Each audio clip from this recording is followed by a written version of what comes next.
Saya Nyimas Nabila, calon guru penggerak angkatan 11 akan melakukan diseminasi aksi nyata modul 1.4 tentang budaya positif. Selamat menyaksikan.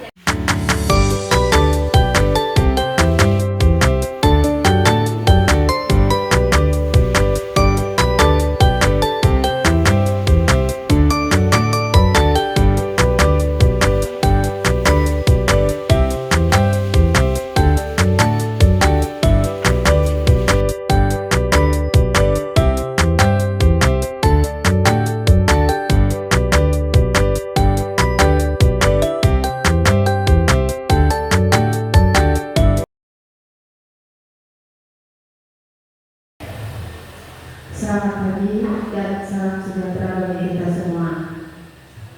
Yang saya hormati ibu-ibu kepala sekolah dan guru-guru. Yang saya hormati juga Ibu Nyimas selaku CGP calon guru. Puji syukur kita panjatkan kehadiran Allah Subhanahu wa Ta'ala, Tuhan Yang Maha Esa, karena pada hari ini kita bisa berkumpul di sini. Saya akan membacakan susunan acara pada hari ini, yaitu 1. Pembukaan, 2. Pembacaan doa, 3. Menyanyikan lagu Indonesia Raya, 4. Kata sambutan, 5. Kegiatan inti ya. Acara pertama kita pembukaan. Mari bersama-sama kita mengucapkan basmalah. Selanjutnya kita menyanyikan lagu Indonesia Raya. Dipimpin oleh Ibu Mereka. Oke.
Jeffrey Moro SPD Aldi.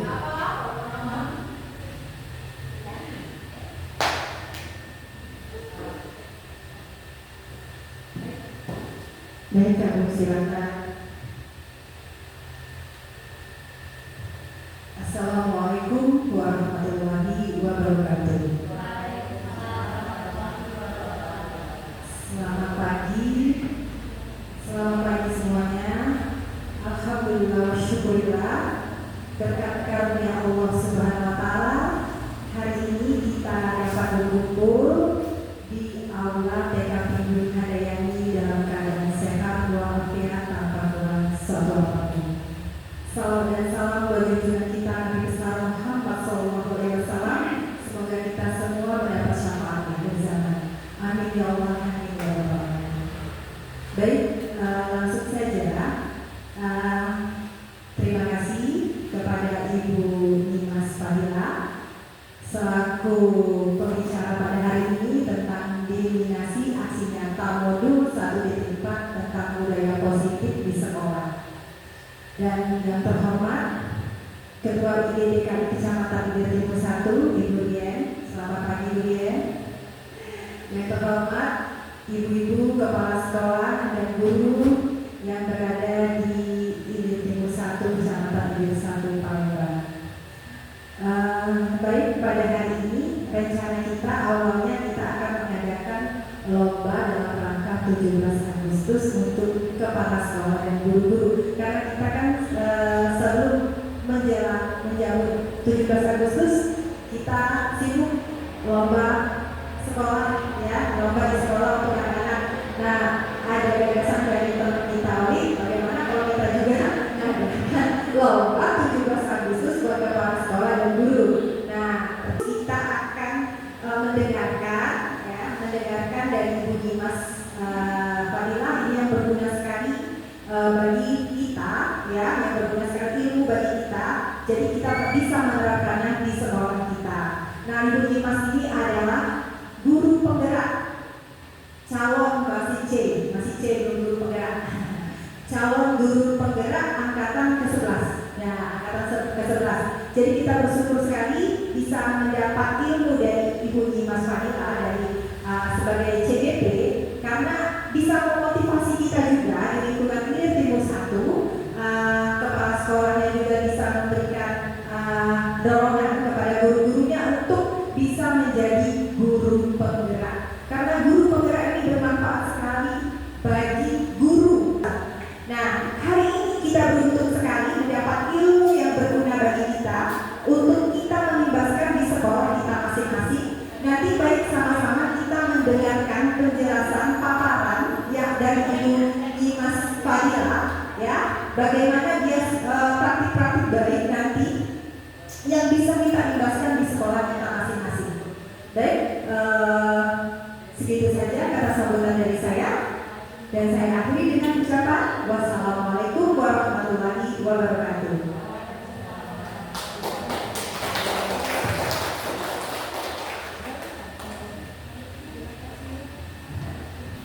Baik, acara selanjutnya yaitu doa bersama.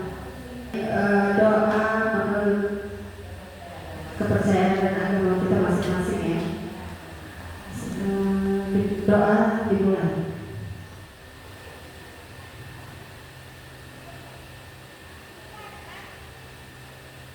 Selesai.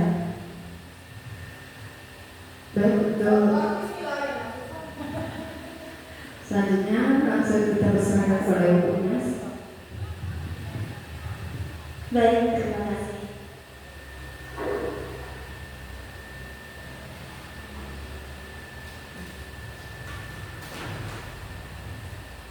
Bismillahirrahmanirrahim. Assalamualaikum warahmatullahi wabarakatuh.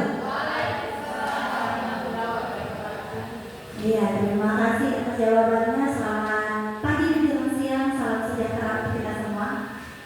Di sini kita sudah berkumpul di sini. Alhamdulillah, insya Allah dalam keadaan sehat walafiat, ya.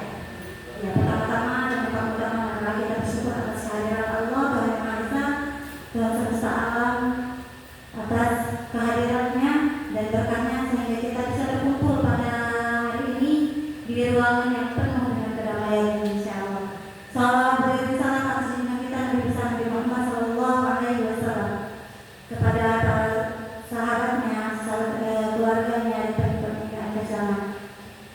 Yang terhormat saya ucapkan kepada Ketua GPKI Kecamatan Bukit Satu yang telah mengizinkan saya untuk bisa memberikan sedikit ilmu yang saya dapatkan. Terima kasih atas izinnya. Yang terhormat Ibu Ketua PKK kita yang baru, Ibu Neti, dalam hal ini Ibu Neti sebagai Ketua PKK kita yang baru. Yang terhormat Ibu Triani Molur sebagai tuan rumah yang sudah mengizinkan saya bisa menjadi wadah untuk saya memberikan ilmu hari ini. Nah, dan yang saya cintai rekan-rekan guru seperjuangan dan kepala sekolah yang luar biasa hari ini. Terima kasih, berikan tepuk tangan yang istimewa untuk semuanya. Seperti yang sudah saya berikan informasi sebelumnya bahwa saya akan melakukan diseminasi aksi nyata modul 1.4 tentang budaya positif, menumbuhkan budaya positif di sekolah. Ya, saya sendiri Mas Adila, calon guru penggerak angkatan 11 dari TK Karunia Makmur Palembang. Nah, di sini saya juga akan memperkenalkan bahwa yang di sebelah kanan ada fasilitator saya yaitu Bapak Dwi Setiano, dan di sini ada pengajar praktik Bapak Ali langsung. Dan perlu diketahui juga Ibu Tri adalah pengajar praktik juga. Namun kita belum berjodoh, jadi beliau tidak menjadi pengajar praktik saya. Nah, yuk senyum selama 30 detik. Nah, tapi senyumnya bukan hanya senyum sendiri, kita tuh senyumnya ngajak-ngajak. Boleh saya minta semuanya berdiri dan saling berhadapan. Berhadapan, jadi berpasang-pasangan. Dari pasangan. Karena anak TK kan seperti itu ya. Kita cari ya, ayo anak-anak TK, anak-anak menjadi pasang-pasangannya kalian. Nah, coba dijawab dengan 1 sampai 3. Saya minta kalian berhadapan sambil senyum selama 30 detik atau 30 detik, 30 detik saja. 1, siap ya? 2, 3.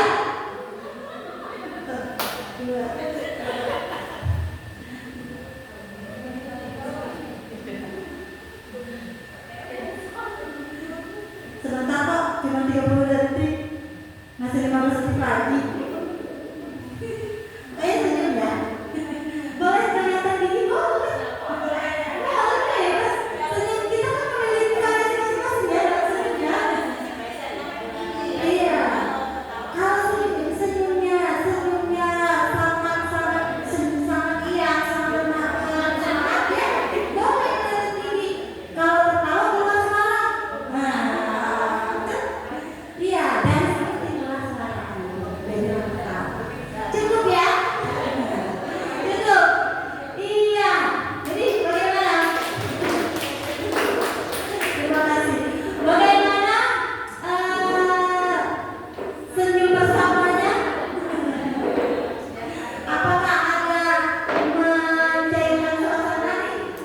Jadi dari senyum kita bisa mencairkan suasana.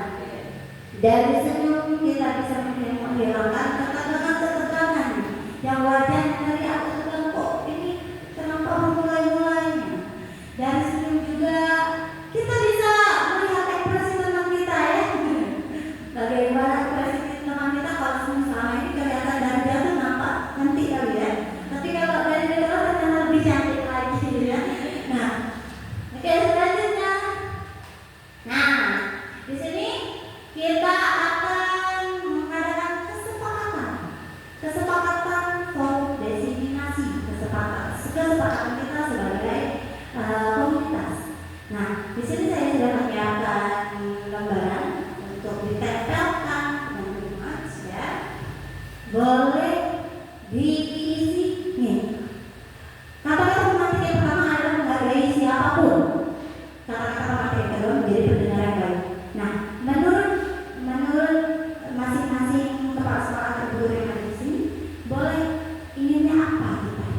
ini.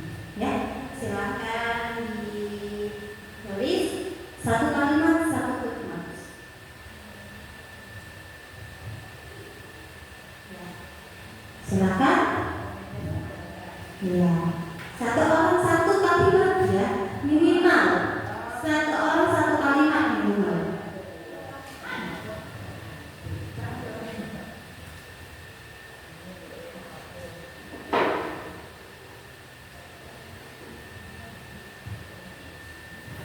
Kita ingin apa di forum ini? Ingin minum, makan sepuasnya, ya silakan. Bisa ya? Kemauan kita. Jadi ini bukan aturan, tapi kesepakatan kita. Ya, sama-sama sepakat kita inginnya apa. Kalau aturan itu lebih ke saya pribadi yang memberikan aturan. Ya, itu aturan kalian jam. Dengar kalau dulu. Nah, aturan. Kalau kesepakatan saya harus menyetujui dan kalian juga menyetujui dan semuanya menyetujui.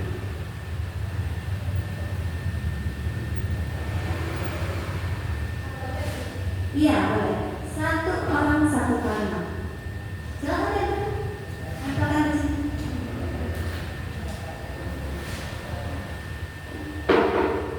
Ya, silakan tangan ke depan.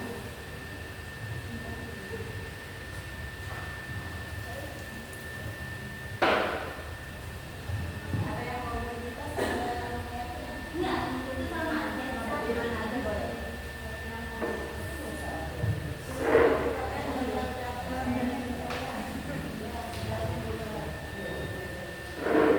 Negara yang boleh datang silakan masuk dan boleh mengisi absensinya.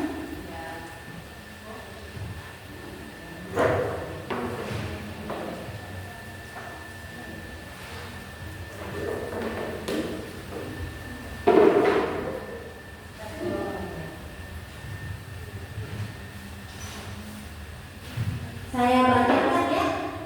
Yang belum menempelkan boleh ditempelkan di sini. Sama saja, sama. Saling menolong. Oke.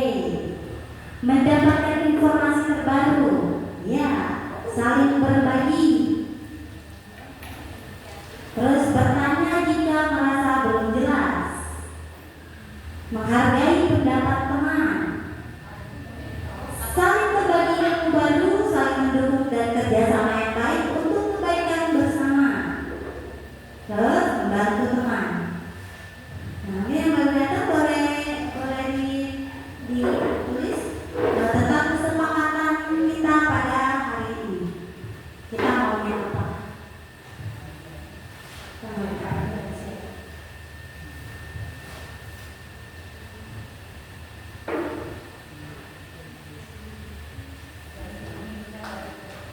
Ya, yang diinginkan, yang kita mau.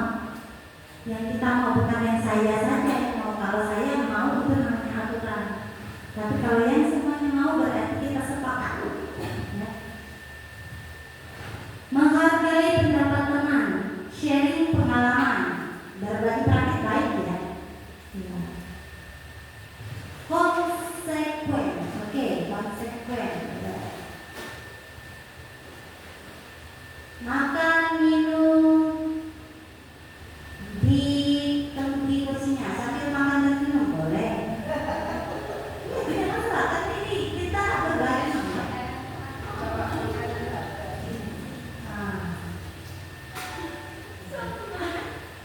Jaga kebersihan, boleh.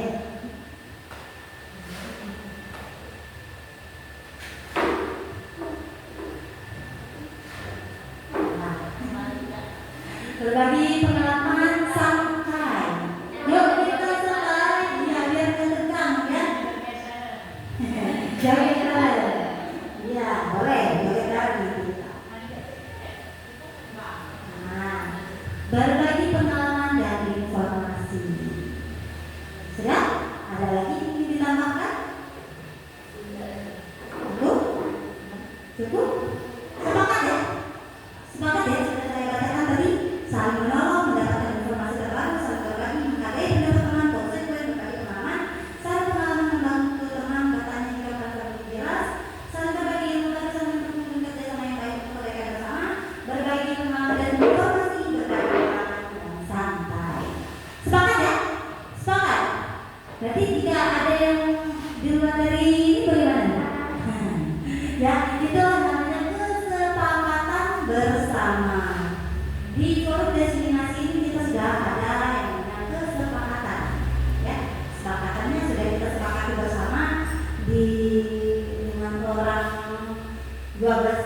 kurang lebih ya 12-13 orang ini kita sudah sepakat.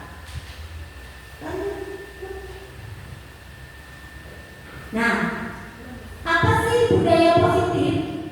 Nah, mungkin ibu-ibu ada yang tahu budaya positif, boleh memberikan pendapatnya? Silakan, kita sama-sama berbagi. Bukan menggurui, saya di sini berdiri di sini bukan bermaksud menggurui, karena kita sama-sama belajar. Apakah itu budaya positif? Coba, ada yang ingin memberikan pendapatnya? Ayo, apakah itu budaya positif? Yang kita tahu aja, yang kita tahu, walaupun bukan dalam ruang lingkup sekolah. Kebiasaan yang sering dilakukan, yang pastinya positif, yang baik. Menyampaikan kegiatan baik yang sering dilakukan. Oh ya, betul. Dari keluarga sama ibu Elizabeth. Ya, ada lagi? Betul sekali ya. Adalah kebiasaan-kebiasaan yang baik, memberikan kebiasaan yang baik, perilaku yang baik, dan yang namanya positif ya tentu hal yang baik ya. Ada lagi yang ingin menyampaikan pendapatnya? Apa? Ayo kita saling berbagi. Yang menurut kita apa? Coba. Nggak apa-apa. Ada nih benar-benar tapi malu nggak usah malu. Ada. Yes. Bisa juga bisa budaya positif itu lebih ke kita memberikan anak kebiasaan-kebiasaan atau kebiasaan-kebiasaan positif yang ada di sekolah. Iya, betul sekali. Artinya adalah memberikan kebiasaan atau kebiasaan-kebiasaan anak yang baik, yang positif. Seorang guru yang baik harus memiliki kemampuan dalam mewujudkan budaya positif di sekolah. Budaya positif tersebut dapat dijalankan dengan menerapkan konsep-konsep inti seperti disiplin positif, motivasi perilaku manusia, keyakinan sekolah atau kelas, kebutuhan dasar manusia, posisi kontrol guru, dan segitiga restitusi. Ini mungkin hal-hal yang baru kita dengar ya di ruang lingkup sekolah. Mungkin keenam konsep inti ini mungkin baru kita dengar ya. Ya, alhamdulillah sejak di TGP saya juga dapat ilmu ya dari sini. Makanya kita akan bahas satu persatu dari konsep inti budaya positif. Next. Apakah itu disiplin positif? Kita tadi yang sudah dijawab sama ibu-ibu sekalian, yaitu tentang pembiasaan-pembiasaan. Apalagi kita akan TK ya, nah TK harus kita berikan kebiasaan-kebiasaan positif agar bisa dilaksanakan sampai anak siap melanjutkan ke jenjang pendidikan selanjutnya. Next.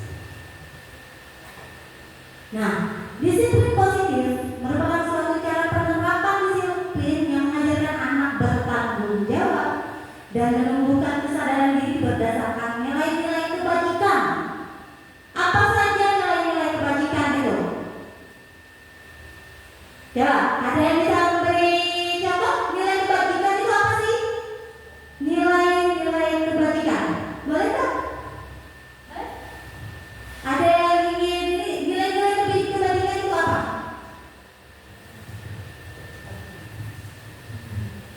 Nilai-nilai kebaikan. Yang kita tahu kebaikan itu nilai-nilai kebaikan. Ya.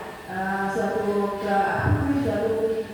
kebiasaan atau yang baik yang patut kita tiru. Misalnya kebiasaan anak, misalnya sebelum makan, ya kan, cuci tangan dulu, atau misalnya sebelum makan kita harus baca doa. Itu kebiasaan-kebiasaan yang tiap hari selalu kita lakukan setiap hari. Betul, nilai kebaikan ya. Ya, betul sekali. Nilai kebajikan itu adalah hal-hal yang baik, sama seperti lebih spesifik dari disiplin positif tadi. Next. Nah, disiplin positif lebih ke arah disiplin diri yang dapat mengontrol diri dari dalam melakukan segala tindakan. Mengontrol diri dalam melakukan segala tindakan. Itulah disiplin positif.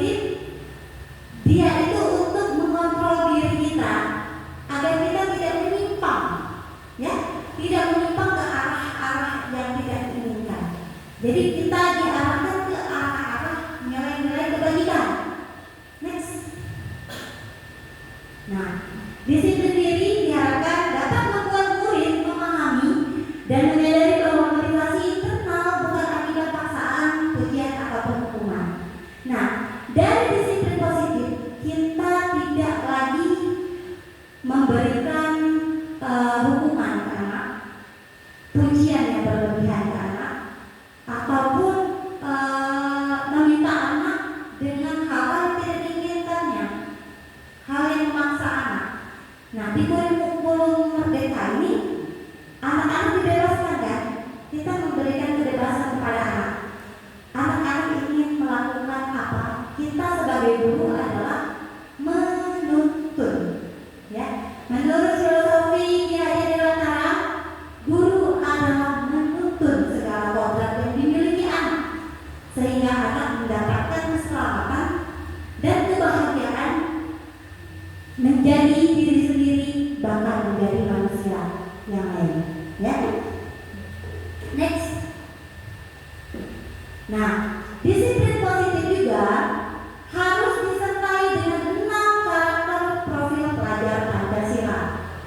Ada 6 karakter profil Pancasila yang sudah kita ketahui dan kita ulangi lagi ada di sini, yaitu beriman dan bertakwa kepada Tuhan Yang Maha Esa dan berakhlak mulia, bernalar kritis, bergotong royong, kreatif, mandiri, berkebinekaan global.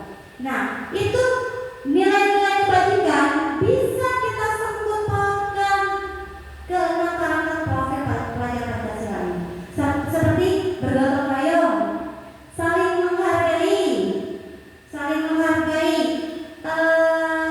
terus saling menyayangi untuk anak-anak, menjaga keselamatan, itu juga nilai-nilai kebajikan.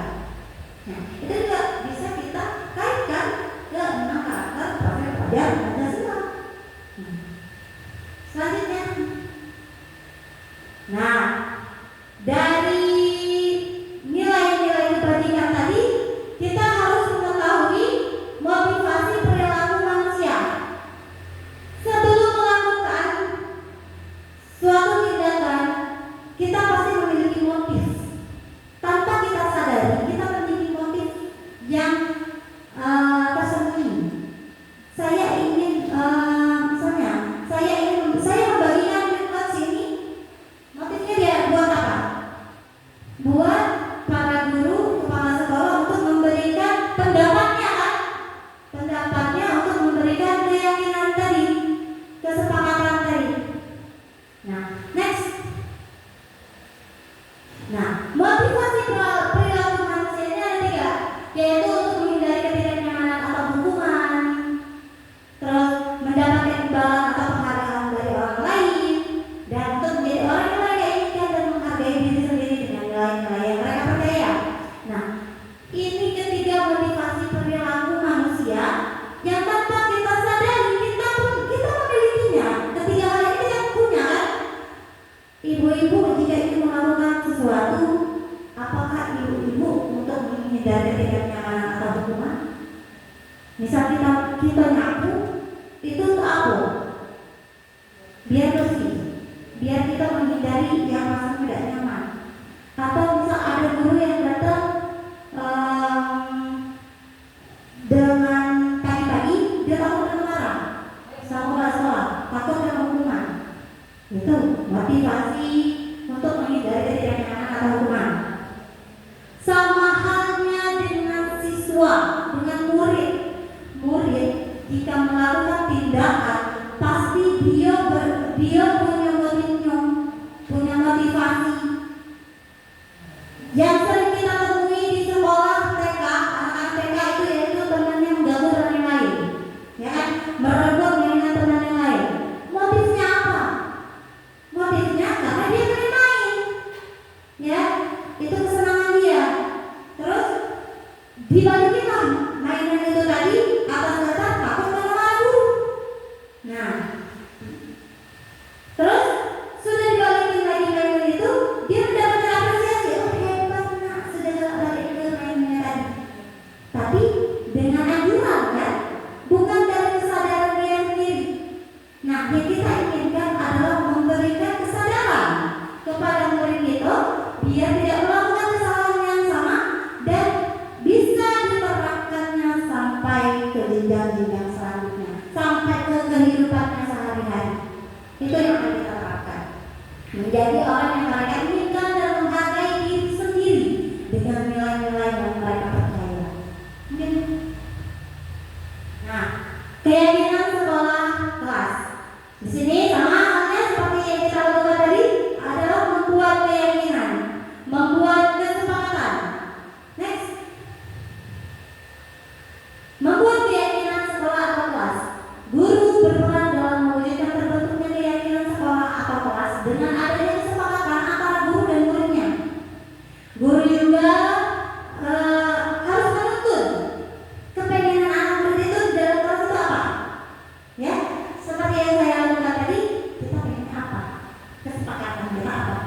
Nah, dia kita sama-sama bersepakat. Tapi kesepakatan dalam kalau anak-anak kan asal ini ya, asal kesukaan dia. Kalau anak-anak PAUD ini kita beda dengan anak-anak SD, SMP, SMA. Anak-anak PAUD harus dituntun kesepakatan seperti apa, keyakinan seperti apa yang diinginkannya. Keyakinan sekolah atau kelas berupa pernyataan universal yang mudah diingat dan dipahami dan harus diterapkan di lingkungan sekolah. Nah, slide selanjutnya ada contoh keyakinan kelas. Nah, di sini contoh keyakinan kelasnya: menghormati guru, tidak berkata kotor, sopan santun, saling menyayangi, saling menolong, terus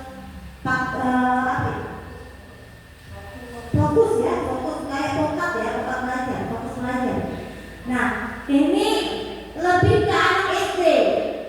Kenapa kalau anak TK tidak ada? Karena anak TK yang pastinya belum bisa menulis ya, belum bisa membaca. Tapi dengan arahan dari gurunya, kita bisa menuntun anak kita untuk membuat keyakinan. Anak guru maunya di kelas kita seperti apa?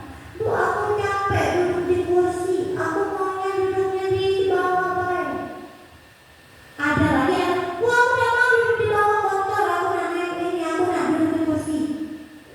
Ada, jadi bagaimana kita guru untuk menyikapinya? Dalam satu ruangan, kita bisa memberikan berbagai variasi tempat duduk. Bisa itu pakai kursi, bisa itu pakai lesehan. Yang sudah saya terapkan di sekolah kelas kami itu cuma ukuran berapa ya? 3 kali 4, tidak terlalu besar. Murid kami dalam satu kelas itu ada 13, ada 14, ada 15. Bagaimana cara kami menyikapinya? Meja kami bukan meja bulat, meja panjang. Kami memanfaatkan meja-meja yang ada di sekolah itu. Kalau kita minta lagi, nanti kita dari yayasan agak sulit ya, sulit di ACC, ya kan? Nah, jadi caranya dalam satu kelas itu ada meja guru, ada meja panjang itu kami susun 2 di kanan, 2 di kiri. Ya, jadi 2 di kanan, 2 di kiri itu muat untuk 6 anak. 6, bahkan bisa 8 kan? Karena mejanya panjang loh. Satu meja itu bisa 4. Jadi kami bikin di sini 8 kursi, di sini 8 kursi, di sini kami bikin lesehan. Kami pasang karpet di pojok. Dan manfaatkan lagi pojok baca di sudutnya. Itu yang kami terapkan. Perbedaannya tahun lalu dan tahun ini, saya tanyakan kepada guru saya, bagaimana lebih enak tahun ini? Kenapa anak itu tentang keluar? Karena apa? Karena memang kita memberikan pembelajaran yang berfokus pada murid. Itu yang diminta, ya, bukan diminta, itu yang seharusnya kita terapkan ke anak. Berikanlah pembelajaran yang berpusat pada anak, berfokus pada anak, menghamba pada anak. Menghamba pada anak bukan berarti kita kalau kita tidak dia, bukan. Menghambanya itu dalam konotasi yang positif.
kita tahu literasi itu baca maco. Maco itu kurang maco. Nah, padahal literasi itu luas. Next. Mungkin agak-agak lelah ya. Lelah nggak kira-kira? Apa kita ice breaking apa? Nah, lanjut. Kita mulai ice breaking dulu ya.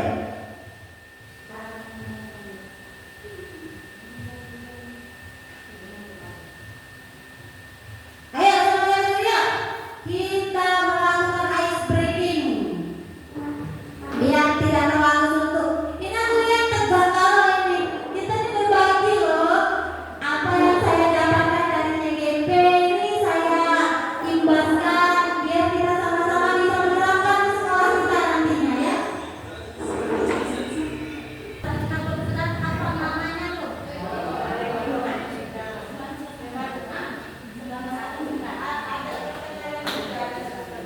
Oh iya, seperti ini ya. Konsentrasi dimulai. Bisa? Bisa? Coba. Konsentrasi dimulai. Bisa? Bisa ya? Kalau pas diketik sebut nama. Misalnya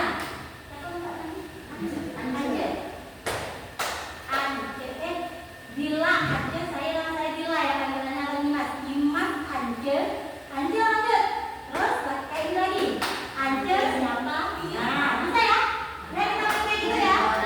Jadi harus tahu nama temannya ada di yang bakal disebut. Harus tahu masing-masing namanya. Nah, kan baru ketahuan di sini. Jadi harus tahu namanya masing-masing ya. Nama masing-masing dan nama temannya. Siapa teman yang disebutkan? Langsung. Ya, ya, saya. Konsentrasi dimulai. Nah, langsung tepuk-tepuk. Dimas Anjenia.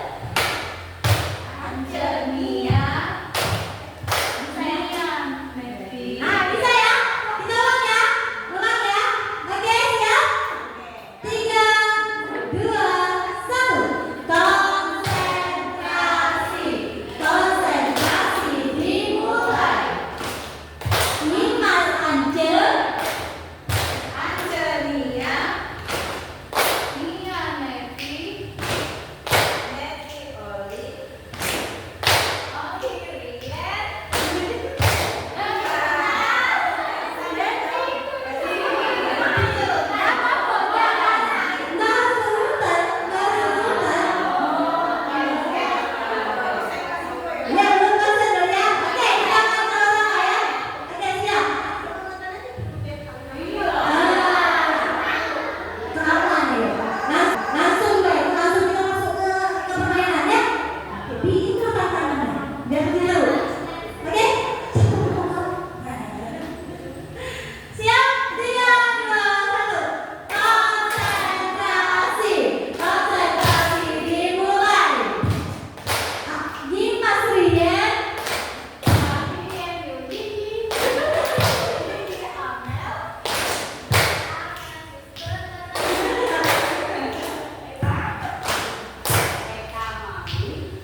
diterka, kalau enggak anaknya suka.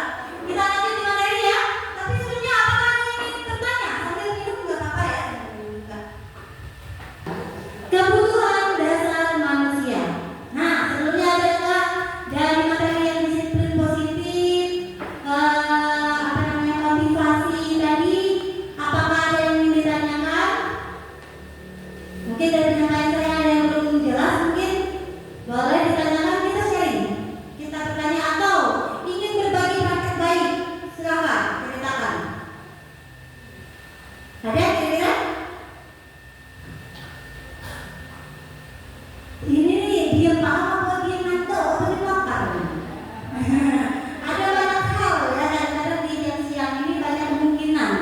Entahkah itu benar-benar paham, alhamdulillah. Entahkah itu ngantuk, nah itu yang kita tanda tanya, entah ngantuk, sama apa? Nah, baiklah kita lanjut ke kebutuhan dasar manusia. Kebutuhan dasar manusia. Di sini ada pernyataan. Coba biar ngantuk lagi, saya minta tolong bacakan. Waduh. Kenyataannya ketika seorang murid melakukan sesuatu perbuatan yang bertentangan dengan nilai-nilai kebajikan atau melanggar Peraturan. Peraturannya coba saya minta suster membacakan. Hal itu sebenarnya dikarenakan mereka gagal memenuhi kebutuhan dasar mereka. Nah, bisa dipahami tidak dari kalimat ini? Dari kalimat pernyataan, ketika seorang murid melakukan suatu perbuatan yang bertentangan dengan nilai-nilai kebajikan atau melanggar, itu pernyataan. Nah, peraturannya itu dia sebenarnya melakukan karena mereka gagal memenuhi kebutuhan dasar mereka. Caper bisa. Ada lagi yang bisa memaknai dari kalimat ini pakai bahasa itu. Ini bahasa terlalu tinggi, mungkin bahasa. Nah, kita latih. Jadi kita artikan dengan bahasa kita sendiri, biar kita bisa memahami apa yang dimaksudkan. Kata ibu yang tadi caper. Betul. Nah, kurang kasih sayang, benar. Ada lagi. Ini ke murid ya, ke murid kita. Ke kita juga boleh. Ya, tapi kita beri fokus ke murid dulu ya. Ada lagi? Cari perhatian, kurang kasih sayang, tidak mood, apa lagi? Kurang tidur. Iya, kebetulan itu kan. Nah, malas, kurang jaga, kurang main, kurang makan apa, segala macam. Nah, itu kebutuhan kan?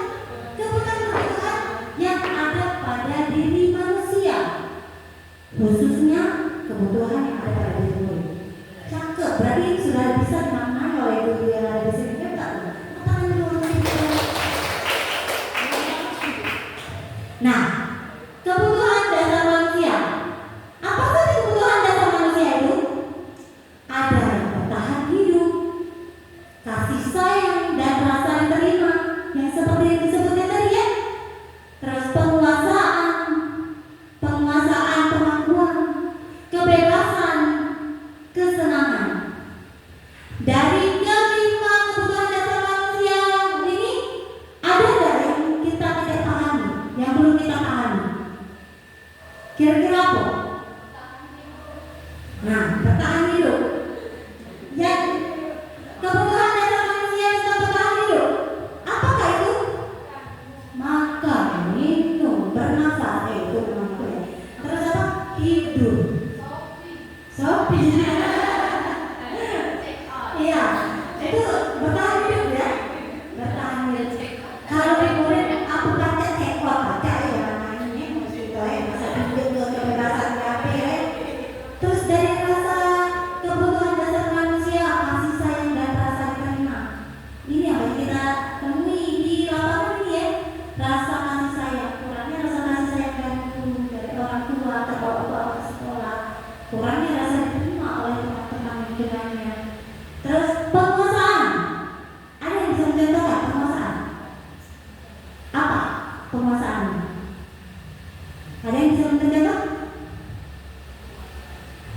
penguasaan.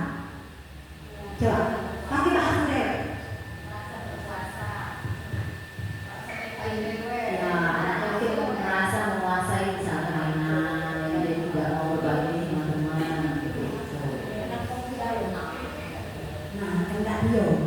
Penguasaan, pengakuan. Nah, pengakuan bahwa dia hebat. Nah, itu ya. Terus kebebasan. Banyak murid menemukan kebebasan, kurang menemukan kebebasan, makanya dia jadi berontak. Ya kan, jadi ya. Terus kesenangan. Ini juga banyak kita temukan di TK. Karena kurang ingin mencukupi kebutuhan dasarnya dengan kesenangan dengan berbagai cara dilakukan anak. Bola tadi contoh merebut puzzle tadi, apa berpermainan, ya kan? Lanjut. Nah, di sini kita akan melihat studi kasus yang saya temukan di sekolah, dan ini pasti sudah sering ditemukan di guru sekalian di sekolahnya. Entah itu sejak kapan ketemukan ini di sini ya. Ibu Dila merupakan guru kelompok PKA. Saat jam istirahat, Dilan dan Akbar yang bermain puzzle, kemudian Dilan merebut puzzle dari tangan Akbar secara paksa, sehingga menyebabkan tangan Akbar sedikit tergores. Kemudian Akbar melaporkannya kepada ibu guru secara langsung. Jika Anda menjadi ibu Dila, apa yang akan Anda lakukan? Apa kira-kira alasan yang dilakukan oleh Dilan tersebut? Coba jawab yang pertanyaan pertama. Jika Anda menjadi ibu Dila, apa yang akan Anda lakukan? Ada yang bisa memberikan pendapat? Silakan angkat tangan. Baik, Miss. Kalau saya di posisi dia, yang pertama pasti akan mengobati dulu anak yang bermasalah. Kemudian baru menyelesaikan permasalahan apa sehingga nanti bisa terlibat. Begitu. Baik, betul sekali. Kita obati dulu, baru kita tanya masalahnya. Kita kumpulkan dua anak tersebutnya untuk memecahkan masalahnya. Tuh, menurut ibu kita. Ada lagi yang memiliki pendapat yang berbeda? Boleh angkat tangan? Dari pertanyaan yang pertama, jika Anda menjadi ibu Dila, apa yang akan Anda lakukan? Apakah pendapatnya sama seperti mereka, Miss Eka, atau ada yang memiliki pendapat yang lain? Sama ya, pasti kita melakukan hal yang sama ya. Apa kira-kira alasan yang dilakukan oleh Dila tersebut? Yang kita tahu anak itu ngambil ngerebut mainan Akbar yang sudah di Akbar. Kita tahu cuma sekedar itu, tapi apakah kita menindaklanjuti, memperdalam lagi alasan dari anak atau anak tersangka yang tadi melakukan hal demikian? Pernah tidak kita menggali informasi? Bagi sebagian guru ada yang melakukan menggali informasi lebih dalam lagi, tapi ada bagi sebagian guru enggak. Karena saya juga pernah menemukan guru yang seperti itu. Intinya mereka bermakan, saudara. Kita tidak menanyakan alasan kenapa sih dia melakukan seperti itu. Dia juga tak main. Intinya cuma kita tahu itu. Ada tidak kita dalam lagi biar anak apa? Biar kita tahu salah anak di mana, dan anak juga menyadari kesalahannya. Next. Alasan dari kasus. Nah, Dilan senang bermain puzzle dan tidak ingin berbagi dengan temannya, sehingga Dilan merebutnya dari Akbar. Kebutuhan Dilan adalah apa? Dari kelima kebutuhan dasar manusia tadi apa? Penguasaan. Boleh, penguasaan. Dilan senang bermain puzzle dan tidak ingin berbagi dengan temannya, sehingga Dilan merebutnya dari Akbar. Penguasaan, kesenangan juga bisa, kasih sayang juga bisa. Nah, dia butuh merasa senang, makanya dia ngambil puzzle temannya. Dia butuh diakui kehebatannya, makanya dia ngambil merebut punya temannya. dan dia butuh disayangi. Biar temannya ngasih ke dia mainan, seperti itu kan. Tapi salahnya dia berbuat dengan paksa. Dan anak-anak nggak tahu loh itu baik atau buruk. Apalagi anak TK, tahunya anaknya apa yang dia dilakukannya itu sudah jadi kehendak dia. Nah itulah tugas kita untuk menuntun. Terus Dylan bisa menyusun puzzle dengan baik dan benar. Dan Dylan ini menyusun puzzle yang ada di tangan Akbar. Kemudian Dylan merebut paksa puzzle tersebut sehingga menyebabkan tangan Akbar sedikit tergores. Kebutuhan dasar Dylan adalah apa sih? Yang di sini kesenangan. Dan penguasaan ya menunjukkan bahwa dia hebat. Dia bisa menyusun puzzle lebih dari satu. Penguasaan. Next. Nah, letaknya kita sebagai guru. Kita guru memiliki posisi kontrolnya. Jangan dihilangkan R-nya.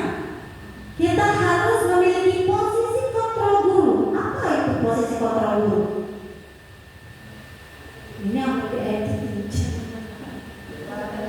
Iya, jadi dia melakukan kayak mana aja R. Posisi kontrol guru ada penghukum, ada pembuat rasa bersalah, ada sebagai teman, ada sebagai penonton, dan ada sebagai manajer. Nah, posisi kontrol guru ini ada 5, sebagai penghukum, pembuat rasa bersalah, sebagai teman, sebagai penonton, sebagai manajer. Next. Dari 5 posisi kontrol yang sudah kita bacakan di slide sebelumnya, ini perbedaannya. Coba kita baca ya sama-sama ya. Kita baca sama-sama biar kita tahu apa perbedaan penghukum, pembuat rasa bersalah, teman, pemantau, manajer. Nah, jika kita guru sebagai penghukum atau pembuat rasa bersalah menyebabkan anak untuk menghindari hukuman. Dia melakukan sesuatu menghindari hukuman. Aku bergalak, itu pakai aku marah. Aku bergalak, itu pakai aku dihukum guru juga di kelas. Menghindari hukuman ya. Itu biasanya itu yang sering kita yang ini ngajar anak murid itu. Ngerasa dia jadi bersalah. Yo, aku salah, aku sudah ngatur dia sampai tangannya luka. Tapi cuma sebatas itu saja. Selanjutnya biasanya anak tadi masih terus mengulang. Karena apa tadi? Karena kita sebagai penghukum atau pembuat rasa bersalah tidak memberikan ruang untuk anak merasa apa? Merasa sadar diri. Ya, dia cuma takut. Itu cuma dia merasa takut, bukan sadar kalau dia salah. Nah, yang ingin kita terapkan adalah membuat anak merasa sadar, oh aku salah dan aku tidak boleh melakukan lagi. Itu bisa kita terapkan ke anak kita yang di rumah, bisa. Terus, jika kita sebagai teman atau penantau mengharapkan imbalan atau ketergantungan pada orang lain, ujung-ujungnya apa? Kalau kita sebagai teman, jadi jangan lagi naik ke Akbar, naiknya sama-sama enak sama ibu kan, sama ibu. Boleh seperti itu, tapi dengan bahasa yang lebih diperhalus lagi, agar anak apa? Agar anak tidak menunjuk. Dia tuh sudah bersalah loh, ya kan? Dia sudah salah. Tenang, tadi dimarahin aku sama ibu guru. Tadi kita angkat doang sama kalau sudah apa dosa. Itu akhirnya ini dimaksudkan apa? Padahal yang kita inginkan apa? Anak itu sadar tadi kan? Anak itu memiliki kesadaran diri, memiliki rasa bertanggung jawab, dan dia menghargai dirinya sendiri. Nah, kalau manajer, jika kita bekerja sebagai manajer, dia akan menghargai diri sendiri. Nah, seharusnya kita harus memposisikan diri kita sebagai manajer, memberikan pertanyaan-pertanyaan seperti apa? Apa yang kita yakini? Apa yang bisa kamu kerjakan untuk memperbaiki masalah ini? Coba lihat, kira-kira bagaimana biar siapa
Bagaimana cara saya bisa memperbaiki keadaan dan mengevaluasi diri? Bagaimana cara memperbaiki diri? Nah, itu yang sudah saya sebutkan tadi.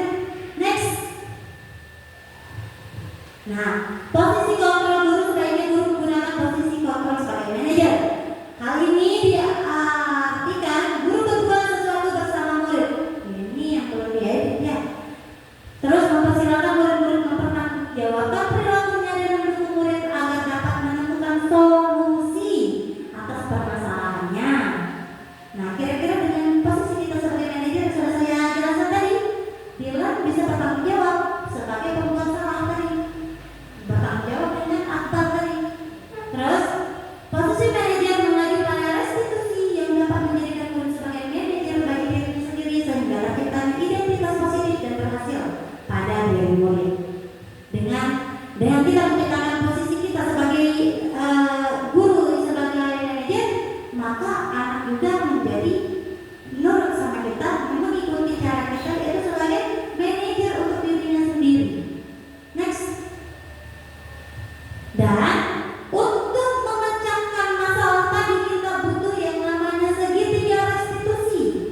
Mungkin bagi ibu-ibu yang ada di sini baru kali pertama mendengarkan apa itu segitiga restitusi. Itu masalah sepele kok.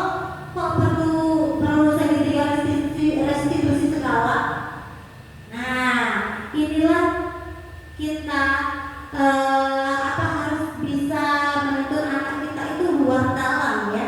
Jadi permasalahan itu dia tidak berlanjut dan tidak terulang lagi. Perlu adanya segitiga restitusi. Restitusi adalah menciptakan kondisi bagi murid untuk memperbaiki kesalahan mereka sehingga mereka bisa kembali pada kelompok mereka dengan karakter yang lebih kuat. Dengan rasa dia bertanggung jawab, dia bisa kembali lagi ke kelompoknya tanpa rasa bersalah, tanpa rasa minder.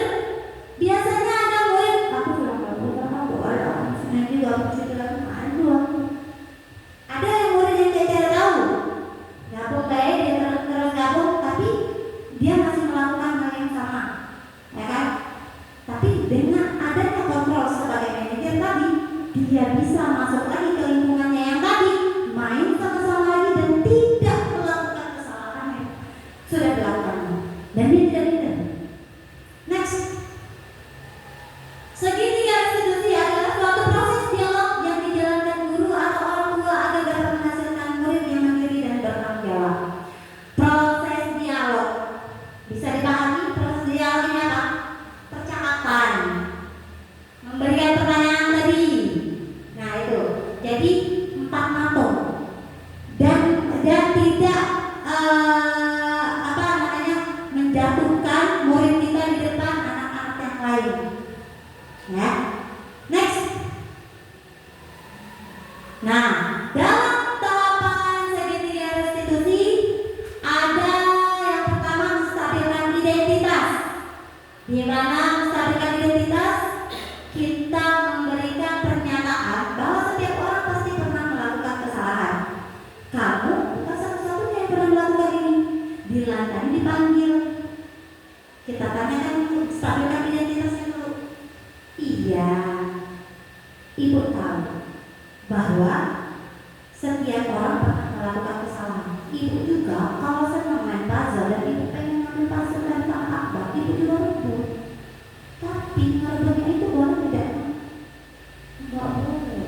Sudah sadar, enggak boleh ngerebut. Terus ibu juga tahu sebelum Dylan ada juga yang melakukan hal seperti ini. Tapi setelah ibu kasih tahu, dia tidak lagi melakukannya. Situ dia juga berpikir, tekannya juga. Dia mikir, oh iya, berarti bukan dia belum salah. Aku yang sebelum aku juga melakukan hal yang sama. Nah itu menstabilkan identitas, bukan membenarkan kesalahan. Beda pertanyaannya, beda kalimat-kalimatnya. Terus validasi tindakan yang salah dengan penyerahan. Kamu tentu punya alasan mengapa melakukan itu. Adakah cara yang lebih efektif untuk mendapatkan apa yang kamu butuhkan? Jadi saat dia melakukan salah, saya tanya ke anak tadi, si Dylan tadi, apa sih Dylan kayak itu? Apa kira-kira bikin Dylan langsung ngebut kayak itu? Pasti ada alasan. Bukan hanya sekedar ingin mentas, bukan. Ya ampun,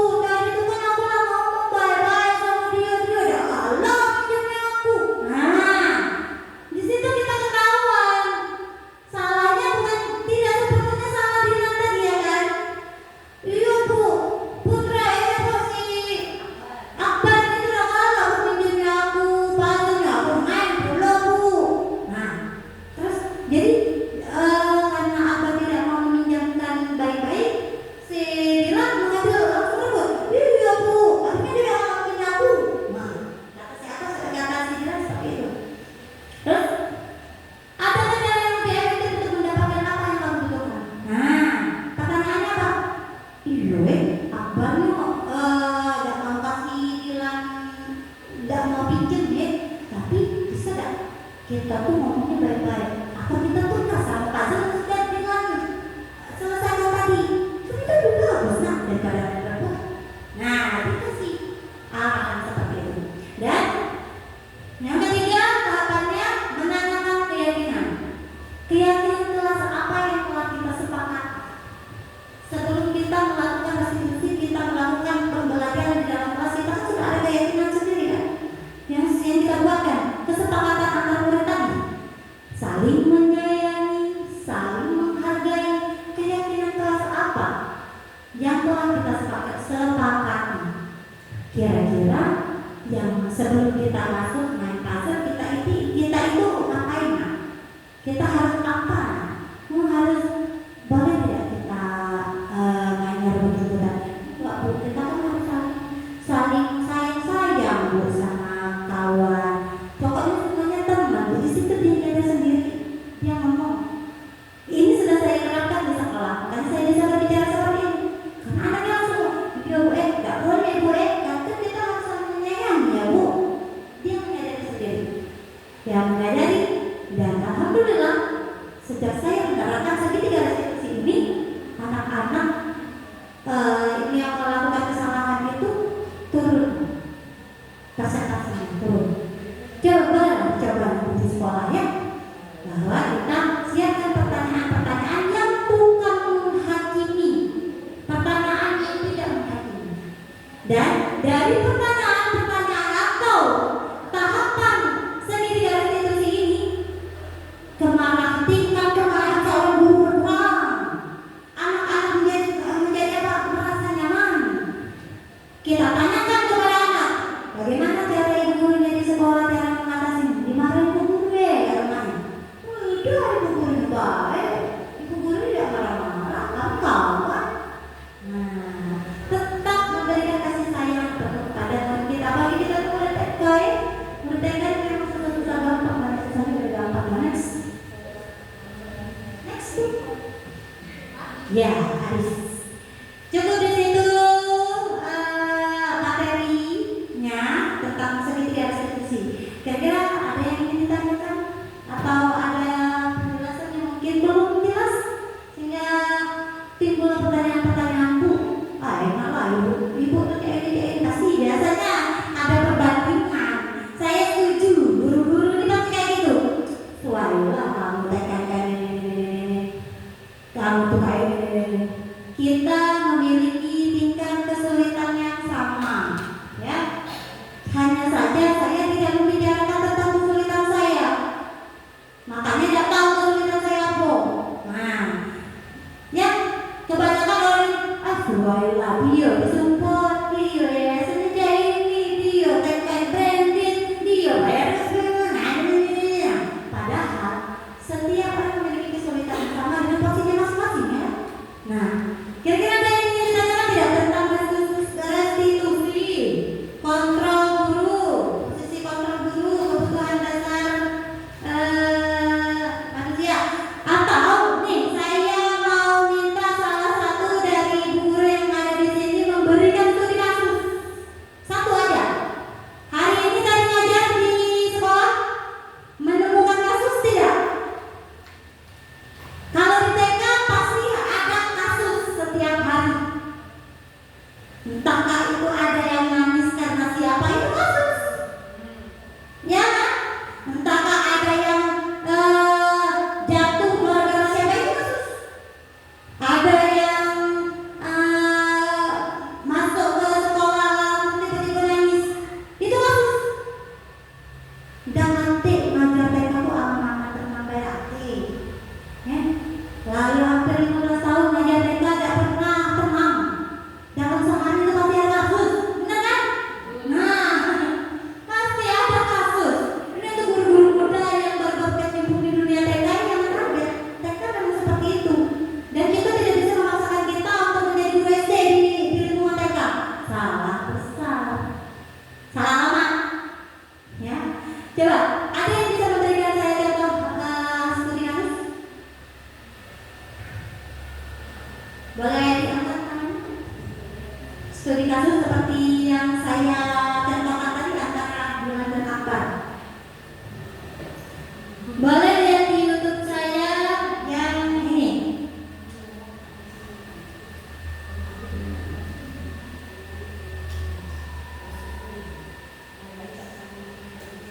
Di sini saya juga ada studi kasus, 2 sekali studi kasus.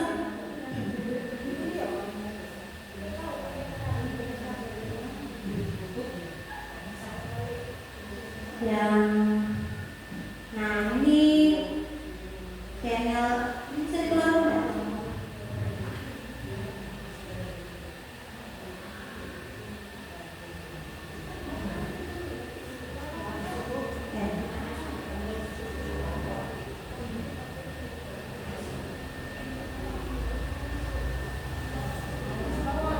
Demonstrasi non-tekstual. Nah, boleh dilihat sini di kasus 1. Ada suaranya?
bertangguh, kasih sayang dan rasa diterima, terus penguasaan, kesenangan dan kebebasan. Iya.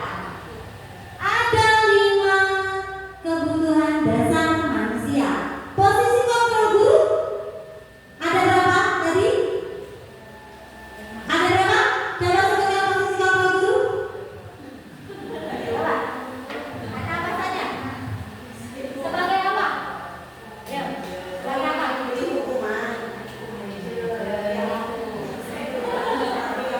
Kita sebagai guru harus mengambil posisi sebagai manajer. Iya, betul sekali. Iya, betul sekali. Jadi kita sebagai guru mengambil peran sebagai manajer. Ada sebagai penghukum, ya. Ada sebagai pemberi rasa bersalah. Ada sebagai teman. Ada sebagai apa lagi? Pemantau.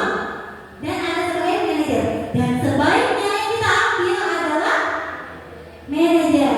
Dan untuk memecahkan kasus, menyelesaikan masalah, kita perlu apa? Apa? Segitiga restitusi. Tahapan segitiga restitusi itu ada berapa tadi?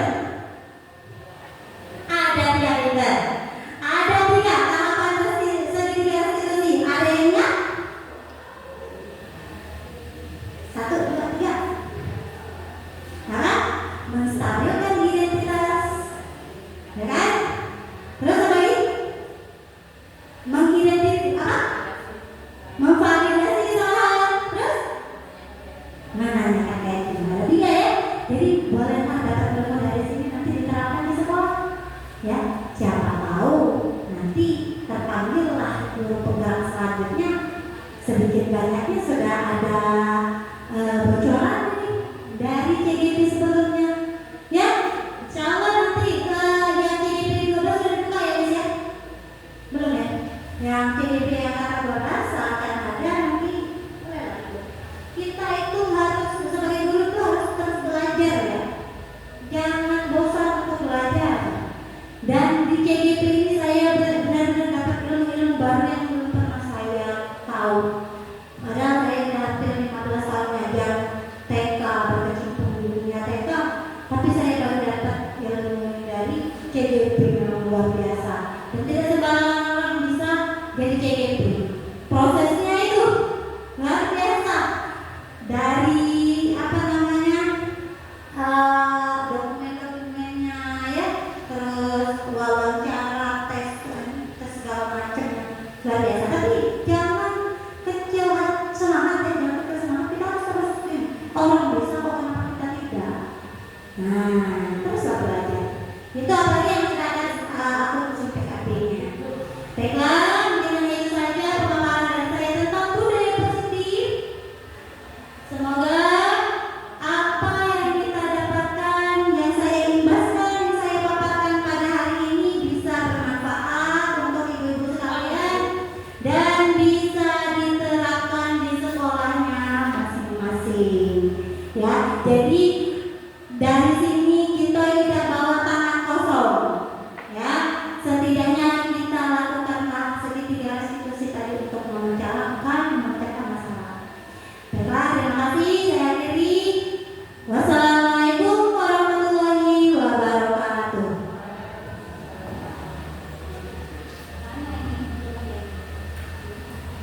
Kemudian,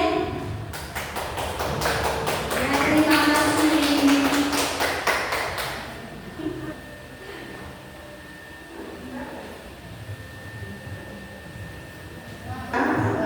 Sudah sampai di tutup dulu acara ini. Terima kasih kepada Ibu Imas dan guru-guru serta kepala sekolah. Kita akhiri pertemuan ini dengan mengucapkan alhamdulillah. Alhamdulillahirrahmanirrahim. Terima kasih. Semoga ilmu yang diberikan tadi bermanfaat untuk kita ke depannya ya. Baiklah, saya ucapkan wassalamualaikum warahmatullahi wabarakatuh.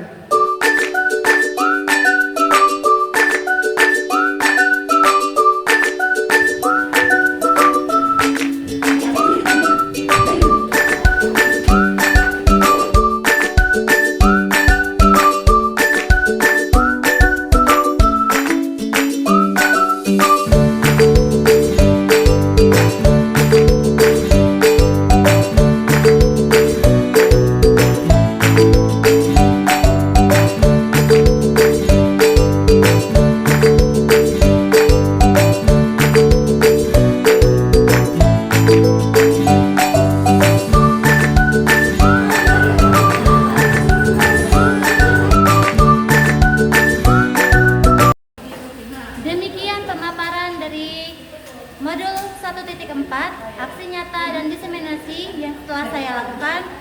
Mohon maaf jika terdapat banyak kekurangan dan kepada Allah saya mohon ampun. Terima kasih. Salam guru penggerak, tergerak, bergerak, menggerakkan. Wassalamualaikum warahmatullahi wabarakatuh. Assalamualaikum warahmatullahi wabarakatuh. Nama saya Ria Fitriani. Saya rekan sejawat dari Nyimas Fadilah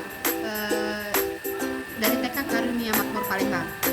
Hasil dari pemaparan dari Ibu Nyimas Fadilah tadi tentang budaya positif sangat berguna sekali bagi kami sebagai guru dan rekan sejawat mendapatkan ilmu untuk kami agar kedepannya menjadi evaluasi untuk kami, dan semoga kedepannya Bu Nyimas bisa meningkatkan lagi kompetensinya dalam dirinya. Itu saja, terima kasih. Wassalamualaikum warahmatullahi wabarakatuh. Assalamualaikum warahmatullahi wabarakatuh. Saya Holifah, saya dari TK Pancabakti 1 Palembang.